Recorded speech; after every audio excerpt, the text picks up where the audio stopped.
tuya es la gloria. 124.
Oremos. Padre Celestial, en esta mañana queremos suplicarte que tu Espíritu Santo hable a nuestros corazones, que tu palabra sea expuesta con claridad y que tu Espíritu la grave en nuestras vidas. En el nombre de Cristo Jesús. Amén. Pueden sentarse, hermanos.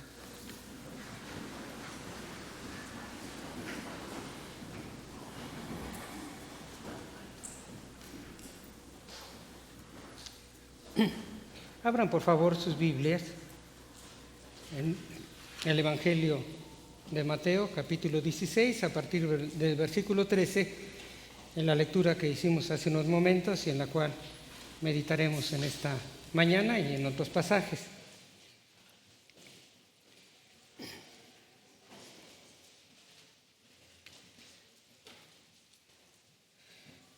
En muchas iglesias, y la nuestra no es la excepción, suceden algunas situaciones, diríamos, tristes como las siguientes. No pocos congregantes habitualmente llegan tarde a los cultos. Algunos de 5 a 10 minutos, digamos, pero otros de 15 minutos, incluso algunos hasta 45 minutos tarde,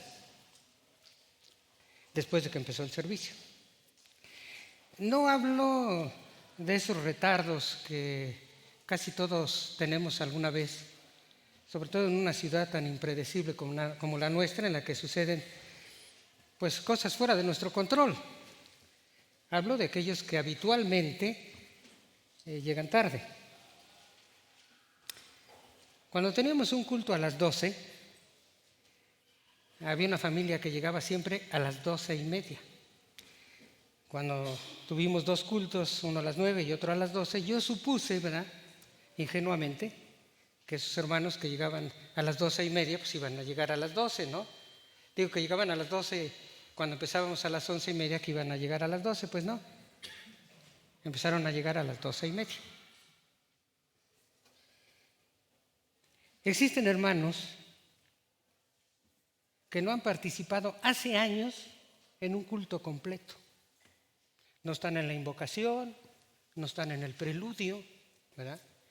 A veces ni en la lectura bíblica.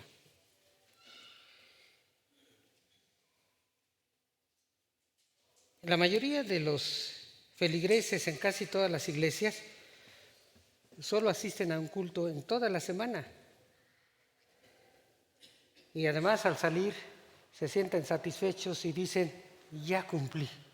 No sé qué cumplieron, ¿verdad? Pero ellos sienten que ya cumplieron.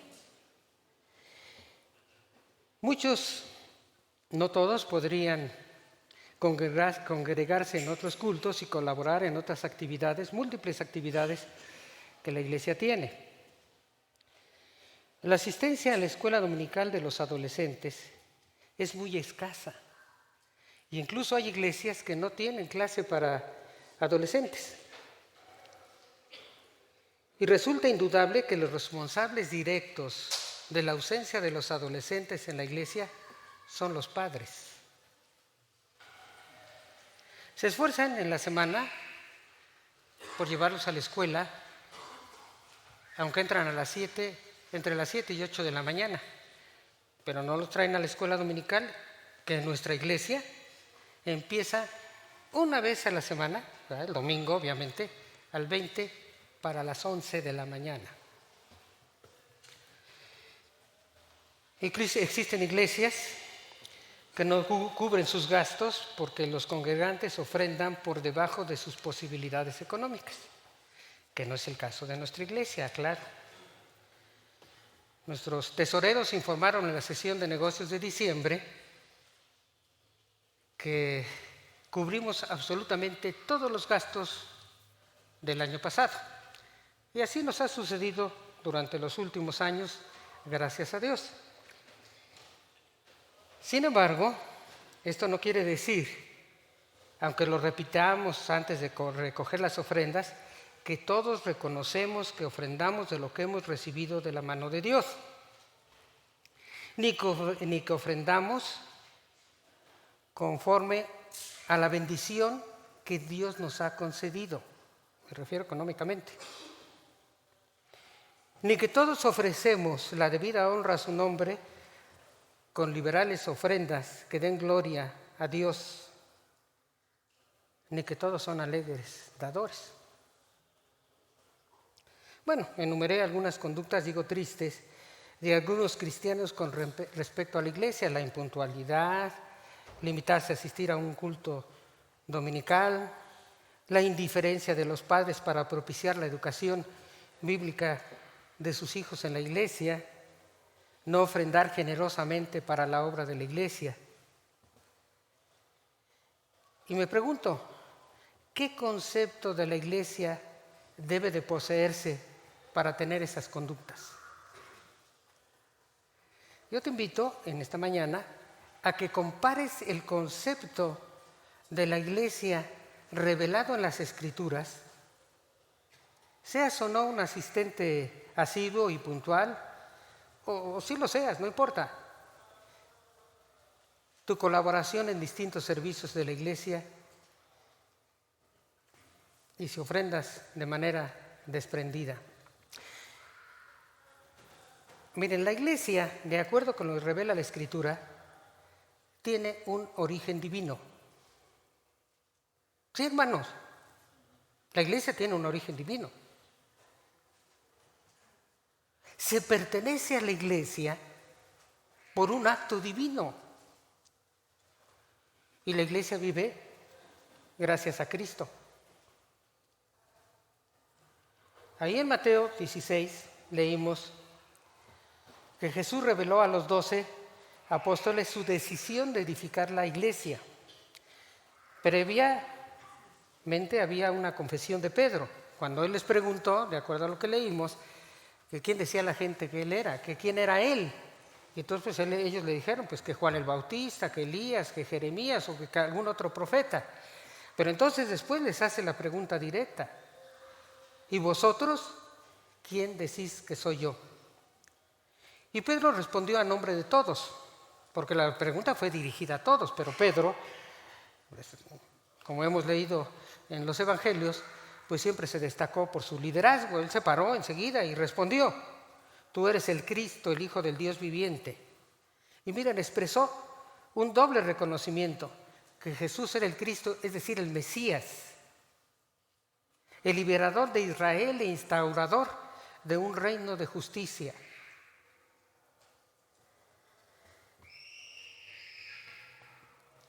Pero también reconoció otra cosa. Dice: tú eres el Hijo del Dios viviente. En otras palabras, le dijo: tú eres Dios. Porque esa expresión, Hijo de Dios, para los judíos era hacerse equivalente a Dios. Entonces Pedro lo reconocía como el Mesías y como Dios mismo. Y esta convicción de Pedro, de acuerdo con las palabras de Jesús, fue una revelación. No fue una ocurrencia, fue una revelación. Versículo 17, entonces le respondió Jesús: bienaventurado, o sea, dichoso, feliz eres Pedro, eres Simón, hijo de Jonás, porque no te lo reveló carne ni sangre, sino mi Padre que está en los cielos. Y a continuación Jesús le da a conocer algunos privilegios. Y yo también te digo que eres Pedro, y sobre esta roca edificaré mi iglesia. La interpretación de esta declaración ha sido contaminada porque la Iglesia Católica la utiliza para construir toda su doctrina del papado, ¿sí? Espero que en otro mensaje tengamos la oportunidad de discutir ampliamente esta cuestión. Hoy solo cito lo que dice la Biblia. Sobre el fundamento y la piedra principal, Pablo escribió: edificados sobre el fundamento, dice, de los apóstoles y profetas, siendo la principal piedra del ángulo Jesucristo mismo, en quien todo el edificio bien coordinado va creciendo para ser un templo santo en el Señor. Efesios 2, 20 y 21. Sobre la preeminencia en la iglesia, me refiero con esto de preeminencia, quién era el que destacaba, quién era el líder, ¿sí? Y noten ustedes en esto que escribió Pablo: Jacobo, Cefas y Juan, que eran considerados como columnas. Pedro aparece en segundo lugar, Cefas. Y esto es importante en las Escrituras. Si ustedes repasan el libro de los Hechos, cuando se mencionan los nombres de Bernabé y Pablo, aparecen así al principio: Bernabé y Pablo, Bernabé y Pablo. Luego dice Pablo y Bernabé, Bernabé y Pablo, Pablo y Bernabé, van revueltos. Pero finalmente se empieza a decir siempre Pablo y Bernabé. En un momento, Bernabé, que era un cristiano más experimentado que Pablo, era el líder. Pero en otro momento, Pablo lo superó y Pablo quedaba en primer lugar. Aquí se menciona a Cefas o Pedro, no como el principal, sino a Jacobo. ¿Qué dice la Escritura sobre la roca? Otra vez Pablo escribió: y todos bebieron la misma bebida espiritual, porque bebían de la roca espiritual que lo seguía, dice, y la roca era Cristo. Y Pedro mismo escribió lo siguiente: acerquémonos a él, piedra viva desechada, ciertamente por los hombres, mas para Dios escogida y preciosa. Jesucristo, la piedra que los edificadores desecharon, ha venido a ser cabeza del ángulo y piedra de tropiezo y roca que hace caer. La decisión de Cristo fue edificar su iglesia. Dice el versículo 18, edificaré mi iglesia. La iglesia no existía, hermanos. No existía en el Antiguo Testamento. No existía, yo diría, ni cuando Cristo vivió. Él empezó a edificarla. Él se declaró su edificador. Y la iglesia se inicia propiamente cuando el Espíritu Santo en Pentecostés desciende sobre aquellos 120 discípulos. ¿Sí? Desciende a morar en cada creyente y en toda la iglesia. Ahí es el inicio de la iglesia, pero Cristo la estaba edificando desde antes. Ahora, la palabra iglesia significa asamblea. Así se nombraban a las reuniones de ciudadanos en las que se reunían, pues, y discutían asuntos de gobierno y decidían. En el Nuevo Testamento, en algunos pasajes se usa en el mismo sentido. También en el Nuevo Testamento llega a significar el grupo, el conjunto, la multitud de creyentes en Cristo que han sido salvos. Pero se usa principalmente para referirse a la iglesia local. O sea, el grupo de personas organizadas que profesan ser cristianas, que se reúnen regularmente en un lugar específico con los objetivos de adorar a Dios, predicar el Evangelio, recibir edificación, cumplir con las ordenanzas y servir al prójimo, como lo hacemos nosotros, ¿verdad? Nosotros somos una iglesia, nosotros nos reunimos aquí, pero el lugar no importa, nos podríamos reunir como nos lo hacíamos en la pandemia, en el patio o en cualquier otro lugar. El lugar no importa, lo que importa es que estemos reunidos en el nombre de Cristo. Eso es lo que es la iglesia, y el culto así se celebra. No hay cultos por internet, hermanos, porque no estamos reunidos, no estamos presencialmente reunidos.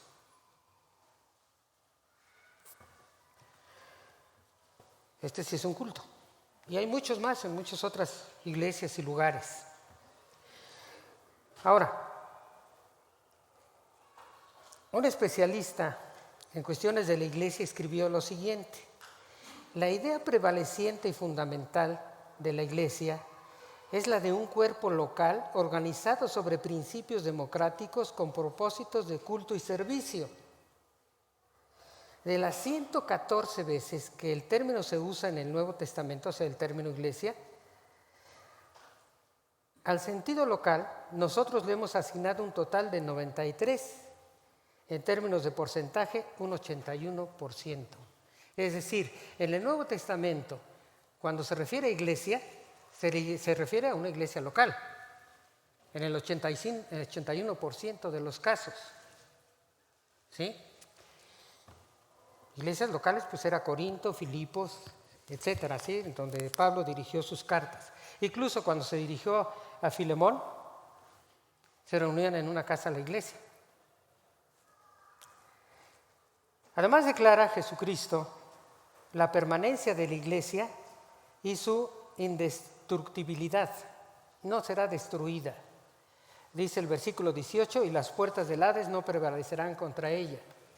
Un comentarista, después de hacer todo un análisis, afirma que esta frase lo que significa: la muerte no la tragará. No se tragará la iglesia. Hay muchas organizaciones que se han organizado ahora y siempre se han organizado alrededor de la iglesia. Desaparecen, hermanos. Desaparecen. Y algunas no que ya no existan, sino simplemente porque ahora sus objetivos son otros y no tienen nada que ver con la salvación, con Jesucristo. Se han convertido en otro tipo de organizaciones. Además, Jesucristo aquí revela los privilegios de Pedro y de los demás discípulos. Dice, y te daré las llaves del reino de los cielos. Es decir, predicarás cómo tener acceso a la salvación. El privilegio de tener las llaves es que se tiene el privilegio de anunciar el Evangelio para que quienes crean sean salvos. Pedro fue el primero en predicar a los judíos el Evangelio, pero también a los gentiles, allá en casa de Cornelio. Pero no fue el único que predicó. Predicó Felipe, predicó Bernabé, Pablo, Silas, etc. Y lo hacemos nosotros o lo podemos hacer. Es decir, porque nosotros tenemos el Evangelio, que es la llave para entrar al reino de los cielos. Cuando nosotros predicamos, hermanos, lo que estamos haciendo es abrirle a los demás el reino de los cielos. Sí, fue un privilegio de Pedro empezar, pero no es exclusivo de él, ni fue exclusivo de él. Y también les dijo, y todo lo que atares en la tierra será atado en los cielos, y todo lo que desatares en la tierra será desatado en los cielos. Esto la Iglesia Católica lo ha interpretado como que el Papa puede decir quién entra y quién no entra al cielo, ¿no? No es cierto, hermanos. Esta es una frase rabínica que significaba que tenían la capacidad de interpretar las Escrituras y que lo que se interpretara era correcto, aquí y en el cielo. Del único caso así clarísimo de interpretación de las Escrituras lo hizo la iglesia de Jerusalén. En Antioquía llegaron unos judaizantes, estos que predicaban que para ser salvo, además de creer en Cristo, se tenía que cumplir la ley, los varones tenían que circuncidarse. Pero además llegaron estos hombres y dijeron allí en Antioquía, que eran enviados por Jacobo o Santiago, es el mismo, pastor de Jerusalén. Y entonces formó una comisión que encabezó Pablo y Silas, y fueron a Jerusalén, y en Jerusalén se discutió esta cuestión, hermanos. Lo discutió la iglesia, intervino Pedro, obviamente, los otros discípulos, y Pablo y Silas. ¿Y quién dio finalmente la resolución o quién la propuso? ¿Pedro? Jacobo, pastor principal de la iglesia de Jerusalén.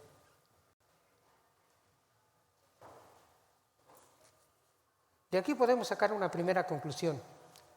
La iglesia la origina y existe por la decisión del Hijo de Dios, del Dios viviente, Dios mismo, y está siendo edificada por Él.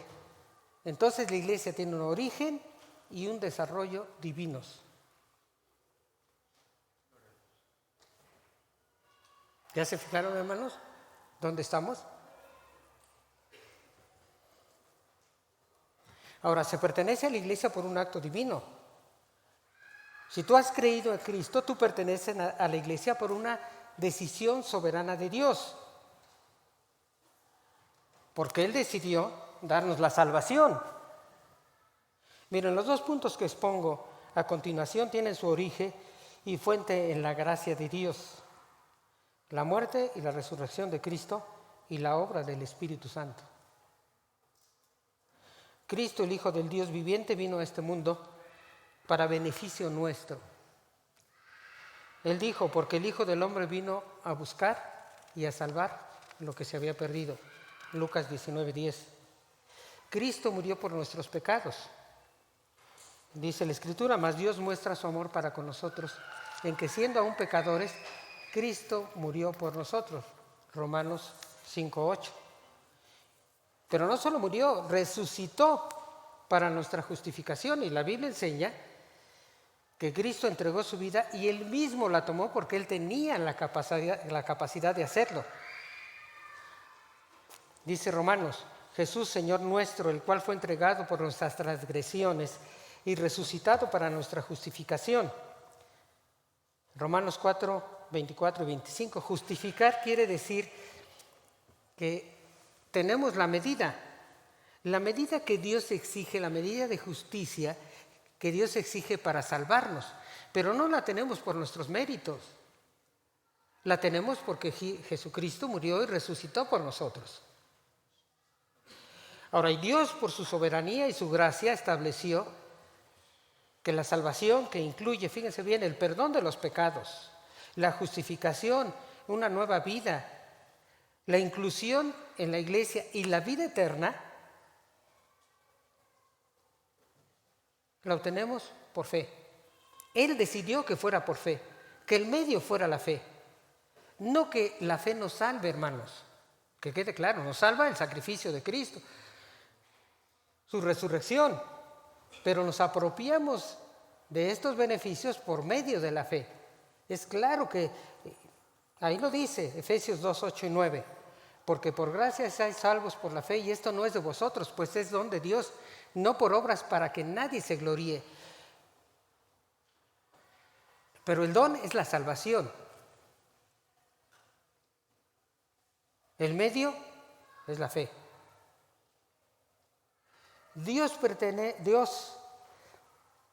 Nadie pertenece a la iglesia, si no ha creído en Cristo.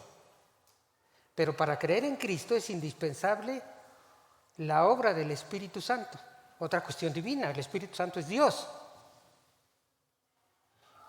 El Espíritu Santo crea las convicciones de que somos pecadores y que Cristo tiene los méritos, porque es justo para ser nuestro Salvador. Esto es convencimiento del Espíritu Santo. Pero el Espíritu Santo también nos regenera. Dice Tito 3, 4 y 7, nos salvó no por obras de justicia que nosotros hubiéramos hecho, sino por su misericordia, por el lavamiento de la regeneración y por la renovación en el Espíritu Santo, el cual derramó abundantemente por Jesucristo nuestro Salvador. Y el Espíritu Santo, como consecuencia de esta regeneración, somos nuevas criaturas. De modo que si alguno está en Cristo, nueva criatura es, las cosas viejas pasaron, he aquí todas son hechas nuevas. Segunda de Corintios 5, 17. Ahora el Espíritu Santo vive para siempre y en cada cristiano. Dice, a todos nos dio a beber un mismo espíritu. Primera de Corintios 12, 13. Esto quiere decir que habita en nosotros el Espíritu, hermanos. ¿Y por qué habita? Pues porque Dios lo decidió, que así fuera. No hay más. Y el Espíritu Santo,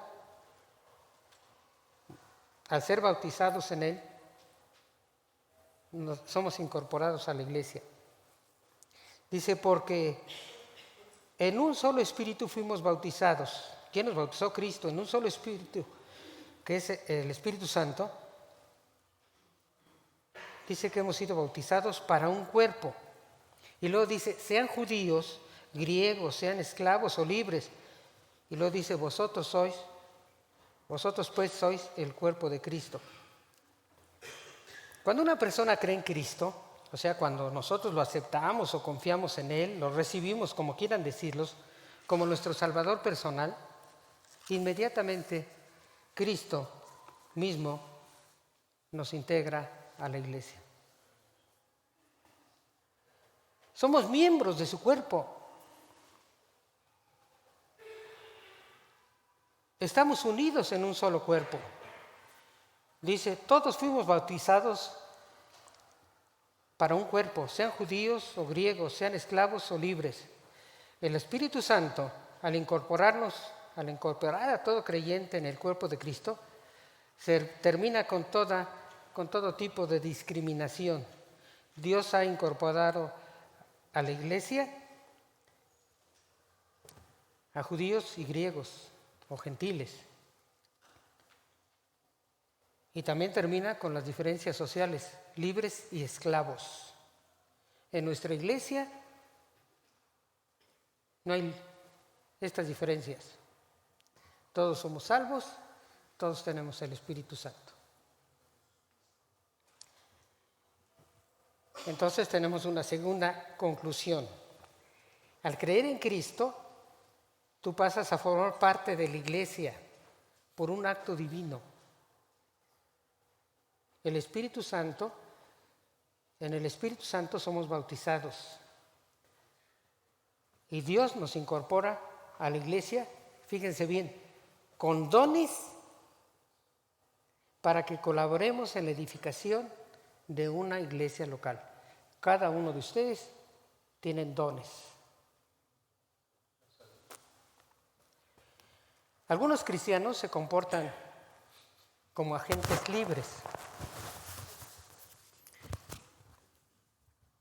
Este aparatito hoy está muy inquieto, ¿verdad? Bueno, entonces, decía, algunos se comportan como si fueran agentes libres. Es decir, no se comprometen con ninguna iglesia. Otros se comportan, digo yo, no sé si como chapulines o como canguros, porque andan brincando de congregación en congregación.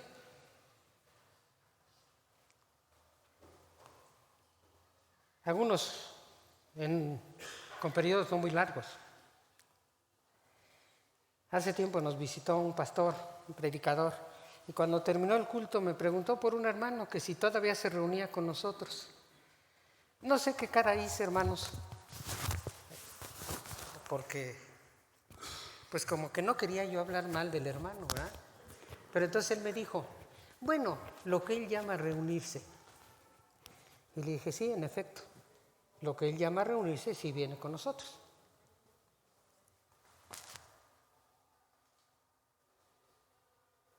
Ahora, la iglesia vive gracias a Cristo. Aquí nos referimos al cuerpo de Cristo, de lo cual no hablaré mucho porque la próxima semana precisamente el tema se titula Sois el cuerpo de Cristo. Pero Cristo dirige la iglesia, así como Cristo es cabeza de la iglesia, la cual es su cuerpo y Él es su Salvador. En nosotros diríamos que nuestro cuerpo está dirigido pues por nuestro cerebro, ¿verdad? ¿Verdad, doctor? Aquí el doctor me da la razón, ¿verdad? En nuestro cuerpo, el cerebro dirige todo nuestro cuerpo. En la iglesia, quien dirige es Cristo. Él es la cabeza. ¿Sí? Ahora, la iglesia está fusionada con Cristo, hermanos. Dice que Él es la cabeza y nosotros somos, ¿qué? Dice su cuerpo. No sé por qué a veces pensamos en la iglesia como separados de Cristo. Decimos que es la cabeza, pero nunca pensamos en esto. De que así como mi cabeza está unida a mi cuerpo, así Cristo está unido a la iglesia, nosotros somos su cuerpo.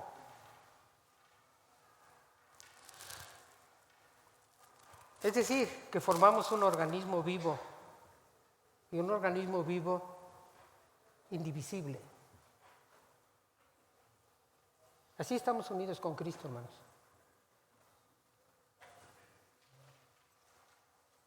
Y Cristo cuida a la iglesia porque la ama. Dice también el pasaje de Efesios 5 por el versículo 25, así como Cristo amó a la iglesia y se entregó a sí mismo por ella, para santificarla, habiéndola purificado en el lavamiento del agua por la palabra, a fin de presentársela a sí mismo una iglesia gloriosa, que no tuviese mancha, ni arruga, ni cosa semejante, sino que fuese santa y sin mancha. Fíjense bien, hermanos, no somos una asociación civil. Somos una asociación religiosa porque las leyes nos obligan en México que así nos llamemos. Pero estrictamente no somos eso. No somos una empresa, porque ahora hay mucho la tendencia a pensar y a querer administrar las iglesias como si fueran empresas. No somos una empresa. Sí estamos organizados, pero no somos una empresa. No somos un equipo, hermanos. No somos un club de optimistas o de la risa, o de otra naturaleza a la que asistimos para tener alguna catarsis, Algunos dirán, ¿qué es eso de catarsis? La catarsis es, digamos, la expulsión de sentimientos, emociones, del estrés, de pensamientos que nos dañan mediante experiencias exageradamente emocionales. Mi hermana me platicaba que allá en la iglesia donde asistía a Oaxaca, una hermana dejó de asistir y que un día se lo encontró y le dijo que por qué ya no asistía. No, dice, es que ahora asisto a otro grupo. Y entonces le describió cómo era el grupo. Los cantos, el baile, las porras, los aplausos que había ahí para Dios, según ella. Y le dijo, y me doy unas gozadas, pero dice que así, me doy unas gozadas. ¿Sí? No, la iglesia no es nada de eso, hermanos. La iglesia es el cuerpo de Cristo. Con la vida de Cristo. Y como dijo Pedro, el Hijo del Dios viviente. De aquí podemos sacar una tercera conclusión. A la iglesia la encabeza Cristo, el Hijo del Dios viviente. Por tanto, cumple sus cometidos porque Cristo la ama, cuida, dirige y edifica. Repito las tres conclusiones para que cada uno de ustedes, hermanos, todos decidamos si el concepto revelado por Dios en las Escrituras corresponde a nuestro concepto personal y real, que es el que se manifiesta con nuestra conducta. Con nuestra conducta, hermanos, con respecto a la iglesia. Primera conclusión. La iglesia, la origina, existe por la decisión del Hijo del Dios viviente, Dios mismo, y está siendo edificada por Cristo mismo. Entonces tiene su origen y desarrollos divinos. Segunda, al creer en Cristo, tú pasas a formar parte de la iglesia por un acto divino. La salvación es un acto divino, hermanos. ¿Sí? El Espíritu Santo, quien es Dios, en quienes hemos sido bautizados, propicia pues que nosotros seamos incorporados a la iglesia con dones, hermanos. Tenemos cada uno de nosotros por lo menos un don, y es un don sobrenatural para que colaboremos en la edificación de la iglesia local. Esto es una gran responsabilidad para nosotros, por eso algunos le eluden. Tercero, a la iglesia la encabeza Cristo, el Hijo de Dios. Por tanto, la iglesia cumple sus cometidos porque Cristo la ama, cuida, dirige y edifica. Vamos a orar.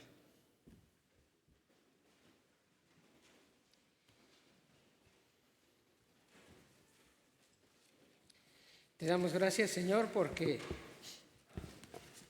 nos das el privilegio de pertenecer a tu cuerpo, de ser parte de él. Permite, Señor, que nosotros valoremos realmente esta bendición y privilegio.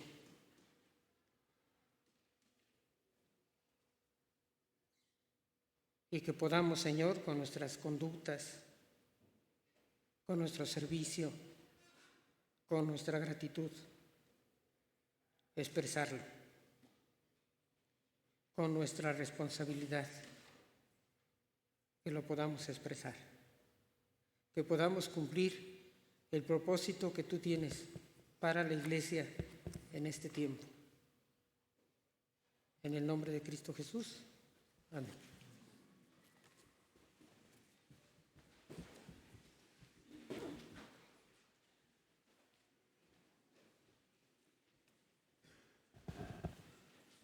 Iglesia de Cristo, tu santa misión es dar el mensaje de paz y perdón. Vamos a entonar este himno, hermanos. Iglesia de Cristo, búsquelo, número 241.